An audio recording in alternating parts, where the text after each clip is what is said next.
बिहार चुनाव नजदीक आते ही सियासत में बयानबाजी और सियासी घटनाक्रम तेज हो गए हैं। एक तरफ शराबबंदी कानून पर जीतन राम मांझी ने सरकार से बड़ी मांग की, वहीं दूसरी तरफ एआईएमआईएम ने महागठबंधन में शामिल किए जाने को लेकर लालू यादव के आवास पर प्रदर्शन किया। दोनों मुद्दों ने बिहार की राजनीति में हलचल मचा दी है। आइए विस्तार से जानते हैं।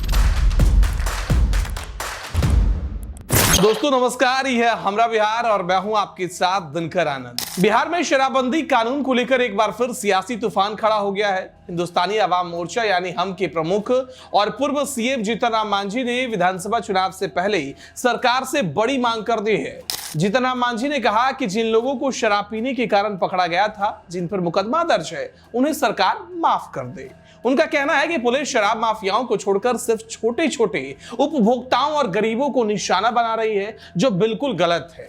जीतन राम मांझी ने साफ कहा कि विधानसभा चुनाव से पहले ही सरकार को उन शराब पीने वालों को माफी देनी चाहिए जिन्हें थोड़ी बहुत शराब के कारण पकड़ा गया है। जीतन राम मांझी का यह भी कहना है कि शराबबंदी की समीक्षा रिपोर्ट में भी स्पष्ट तौर पर कहा गया है कि उपभोक्ताओं पर कार्रवाई न की जाए, बल्कि हजारों लीटर शराब बेचने और तस्करी करने वालों पर कड़ी कार्रवाई होनी चाहिए।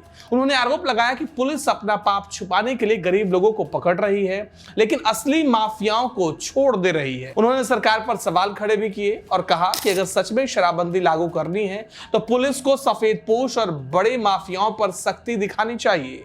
जीतन राम मांझी ने दावा किया कि इस कानून की वजह से लगभग 4 से 5 लाख गरीब लोग जेल में बंद हैं, जबकि बड़े बड़े लोग आज भी महफिलों में शराब पीते हैं और पुलिस उन्हें छोड़ देती है। इसी बीच पटना में एक और बड़ा सियासी घटनाक्रम सामने आया है। दोस्तों, एआईएमआईएम पार्टी के बिहार प्रदेश अध्यक्ष और विधायक अख्तरुल इमाम अपने समर्थकों के साथ लालू प्रसाद यादव के सरकारी आवास पहुंचे और महागठबंधन में शामिल करने की मांग को लेकर प्रदर्शन किया है। एआईएमआईएम के नेताओं और कार्यकर्ताओं का कहना था कि अगर सेकुलर वोटों का बिखराव हुआ तो सीधे सीधे इसका फायदा बीजेपी को मिलेगा। अख्तरुल इमाम ने मीडिया से कहा कि सभी दलों को एकजुट होकर चुनाव लड़ना चाहिए।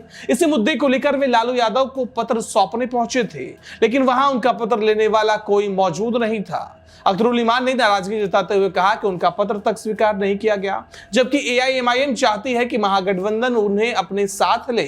उनका कहना था कि अगर सेकुलर वोट बटे तो महागठबंधन को नुकसान होगा और बीजेपी को सीधा फायदा मिलेगा। तो बिहार चुनाव से पहले शराबबंदी कानून और महागठबंधन की राजनीति दोनों ही मुद्दे सियासी गर्मी को और बढ़ा रहे हैं।